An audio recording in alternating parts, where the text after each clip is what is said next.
Welcome to our tutorial on the Sage Video Custom Clip feature.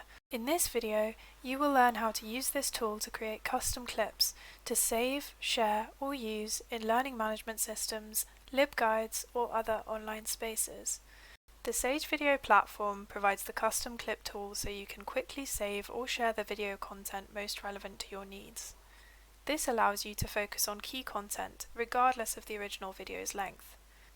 The link to Sage Video can typically be found on your library's website, either in an A to Z database list or on a discipline-specific page. If you have questions about how to access Sage Video at your institution, please contact your library. Once you're in the Sage Video platform, and after you've conducted a search or a browse and you've found a video in which you're interested, click the video's title to load the content page. Once the content page loads, you will see a blue Create Clip button underneath the video player screen. To start creating your custom clip, click on the Create Clip button. Clicking Create Clip will load the customization tool. This tool provides several customization options.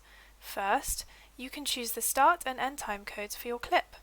You can either type them directly into the boxes, or you can use the slider bar on the video player to choose your clip. Once you're ready to save or share your clip, click the Save button. You have the option to save your new clip to either a separate folder designated for your custom clips, called My Clips, or you can choose to save your clip to a separate list. As a reminder, in order to create a custom clip, you need to have created and be logged into your personal profile. For this example, we will save the clip to the My Clips folder. Click Save to My Clips. The tool will tell you the clip has been saved successfully. At the same time, a pop-up box will appear with the embed code.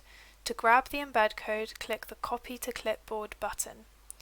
You can use this code to add this video to your learning management system or web page by copying the code into the HTML editor on the page.